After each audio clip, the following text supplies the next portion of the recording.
Hello everyone, my name is TheMadScorpyon and welcome to another reset update. Now, there is a few boosters going on and a few releases that are well known to be talked about. However, I'm going to skip past that and go over some of the fixes going on right now so you can know what is no longer broken and expect some better performance.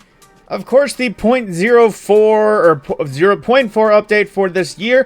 Of course, starting at the top for some campaign fixes. For the mission Excision, they fixed issues stopping players from getting their prismatic subclasses in the circumstances of being in a fire team where somebody already has prismatic, playing on a second character of the same class after the first prismatic, and joining another player after the subclass part of the mission, and they get kicked to orbit during the cinematics. At that point, affected players will get the prismatic subclass and all missing unlocks the next time they visit the Pale Heart period. And for the transmigration mission, fixed an issue in the empowerment front step where the activity could become soft locked if a player immediately defeated the Eaters of Light and Dark before they stood up.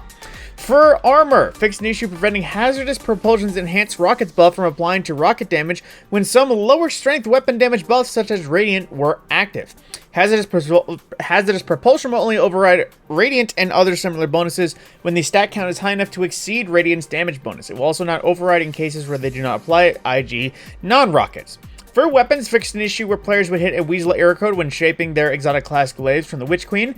Fixed an issue where the Valid Disciple rated depths did not cost spoils of conquest. Fixed an issue where seasonal weapons from Lightfall year required Lightfall to be craftable, and fixed the pattern unlocked to craft these items. So if you have not had anything that has been able to craft because it just suddenly locked, that should be available. Fixed an issue where Tusk of the Boar grenade launcher and Multimax CCX submachine gun would not enhance properly. These weapons should now enhance correctly. Those previously enhanced should be updated to work as expected. For abilities, fixed an issue where the smoke bomb would not make players and their allies invisible with Trapper's Ambush. Fixed an issue where putting up a stasis shard with Glacial Harvest aspect equipped wouldn't heal the player.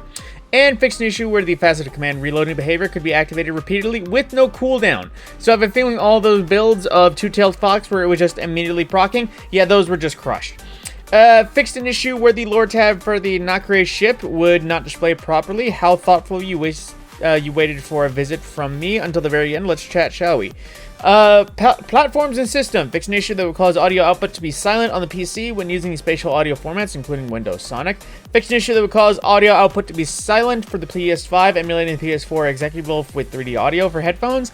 And for general, fixed an issue where the game would crash if players' consumables inventory were full when picking up either the Motes of Light, Luminescent Seed, Strand Meditations, or Polymorphic Shell Codes. So from there, that is everything that has recently been fixed. So if there was any issues you were waiting to fix, they have now, of course, come by. Aside from what was fixed in the hot patch, we do have a few active boosters and new releases, like I mentioned. The active booster right now is boosted infamy ranks at Gambit. So if you had any reason you wanted to grind out ranks, or just need an excuse to play Gambit that wasn't dredging through Gambit, there you go. And from that point as well, Grandmaster Excision is live, which is treated like a normal Grandmaster. There is limited amounts of revives, and I imagine it's kicked right back to orbit if everyone goes down. However, at the same point, it is not match made, lest you believe, according to the menu, which does say it is match made. It does come with some surges though, it does have champions though, and this is how you gain access to the Ergo Sum Catalyst, which just became available today. Which, according to Astacross, he is underwhelmed by it, but catalysts are not meant to be whole new perks. They're supposed to be cherries on top. Which Ergo Sum's Catalyst is basically transcendent grenades give you ammo back. They don't specify how much. It could be a full refill, it could be a few rounds, which even still, you get so many grenades when Transcendence, and it just feeds into the idea of feeding Transcendence. So it could be something crazy, honestly. The Nightfall is the Disgraced, aka Navoda, aka Omnigul, which currently available is the Undercurrent Wave Frame Grenade Launcher, which is not available for Adepts unless you have leftover Nightfall coins, so unfortunately, you just have to deal with the base version for now.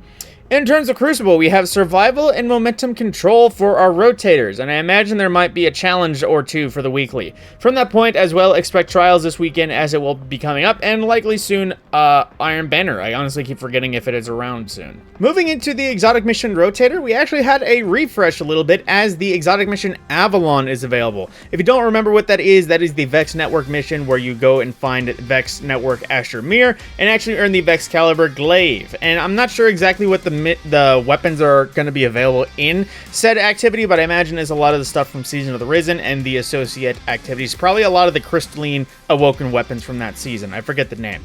However, at the same time, the raid farming is the Deepstone Crypt this time, which you can go for Infinite Eyes of Tomorrows, any of the Crypt red borders, even if you just want the drip, all challenges active as usual, but actually comes with some surges now. But however, with Deepstone Crypt, because it is still a bit old, in comparison, it does not have a master mode or rated depths to farm for. But speaking of farming, the dungeon is, again, not something worth really farming. It is Pit of Heresy, easy to do for a pinnacle, but there isn't much to earn from it aside from 1 or 2 unique outdated weapons, but that is quite literally it.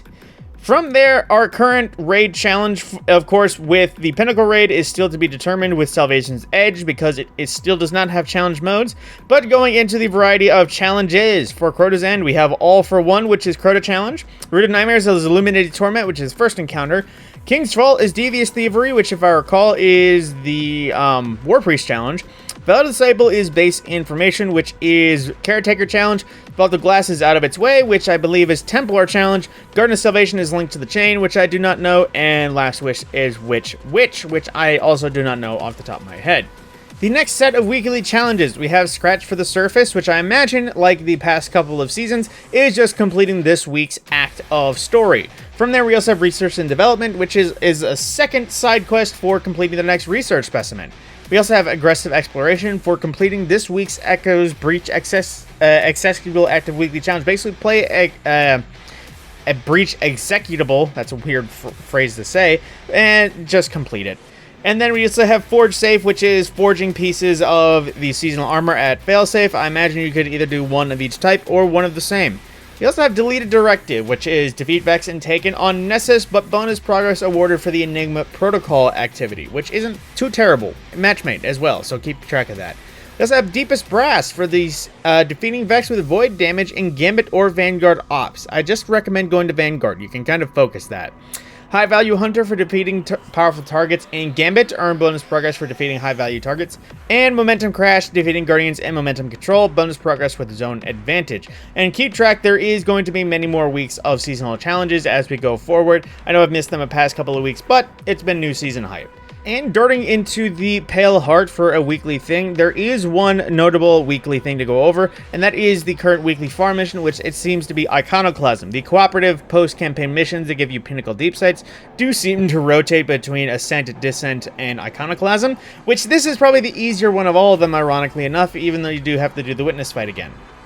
But coming back around with everything, into the Eververse store, we have Cloud Striding Couture, which I imagine is a Cloud Strider look, if the name is to be incentivized? I'm not sure, but it does say it's a live one, but oh yeah, no, I can see a little bit of live effects, which does look pretty cool. I'm not gonna lie, it's a nice silvering blue if you want that. And we also have Aces Full of Kings, which I would imagine from the name is another Cade shader, but at least for Titan, it really doesn't match. Granted, of course, I'm not a hunter, so may look good, may not. We also have a Spider Projection, which that's all I need to say about that. And we have class items from the Season of Opulence armor set if you wanted to acquire it for Bright Dust. Of course, that is not required. You can always go back and buy it with silver if you want to. I just recommend getting it if you want it for free.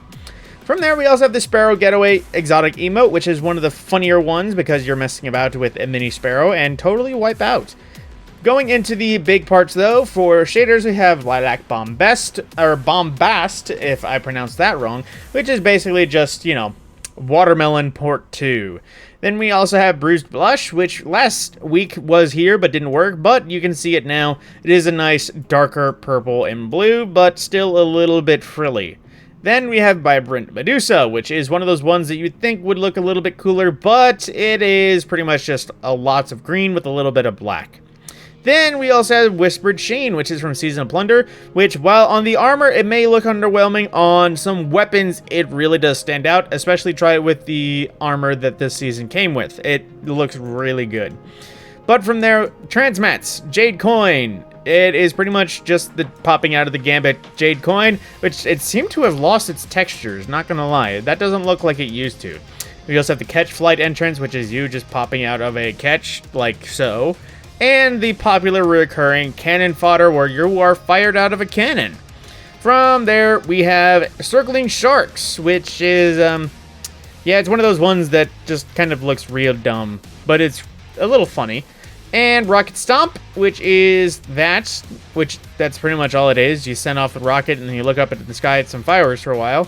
The Assembly Stinger, which is from Season of the Arisen, which looks like the 3D Erecta set ship. It really doesn't look like it functions. It doesn't even look like it can possibly survive orbit, but you know, Destiny logic. We also have the Egregore Shell from Season of the Haunted, if you want your ghost to a little bit darkness infected, and the Iridescent Death ornament for the not Red Death Crimson.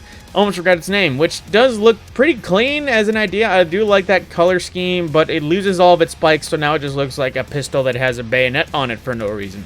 And wrapping it up, we have the Memory of Bruce projection, which I usually would call this crap, but if I recall, this was actually made in honor of somebody at Bungie, or at least somebody's pet. So, not gonna crap on that ghost projection for respect.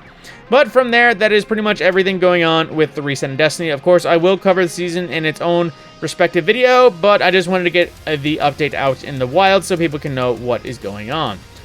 With that, my name is TheMadScorpyon. I will see you in the next video.